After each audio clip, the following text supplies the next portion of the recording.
की आज्ञा का पालन नहीं करेंगे और मनमानी आचरण करेंगे तो नरक जाओगे। पहले आहार शुद्धि, मन शुद्धि। अगर जैसा खाओ अन्न वैसा बने मन। किसी भी प्राणी को दुख देना। हनुमान चालीसा का भी पाठ करते हैं।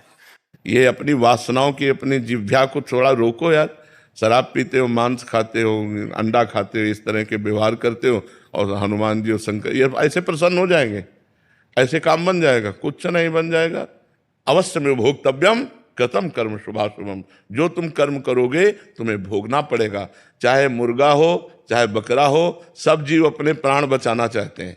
सब जीव, तुम उनको काट कर खाओगे वो भोगना पड़ेगा।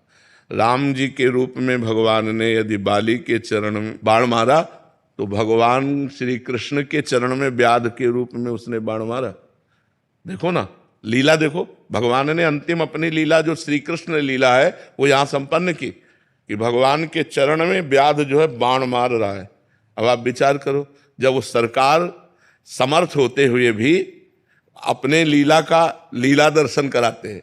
श्रवण कुमार के वध का संयोग बन गया दशरथ जी के हाथ से, शब्द वेदी बाण मार दिया। तो देखो उनका जो कर्म था वो तड़प तड़प के अपने पुत्र भगवान राम के वियोग में प्राण त्यागना पड़ा कि नहीं पड़ा?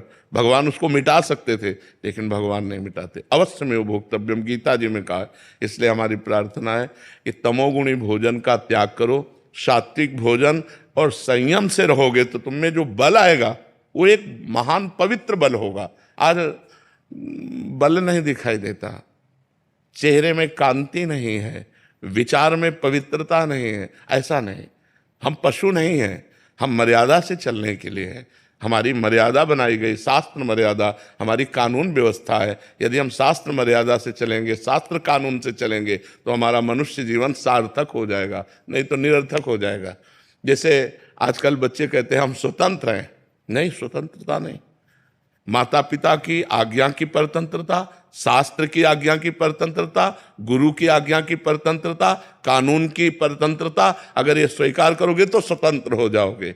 अगर मनमानी करोगे तो परतंत्र हो जाओगे। मनमानी स्वतंत्रता नहीं होती, मनमानी इंद्रियों की परतंत्रता होती। जो इंद्री कहती वही हम कहते हैं। आप अपने को स्वतंत्र समझते हैं, इंद्रियों के गुलाम, मन के गुलाम, तो स्वतंत्रता कहाँ है? स्वतंत्रता तब होगी जब हमारी बात पुनः समझ ले। शास्त्र आज्ञा के अधीन चलोगे, गुरु के अधीन चलोगे, संतों की वाणी के अधीन चलोगे।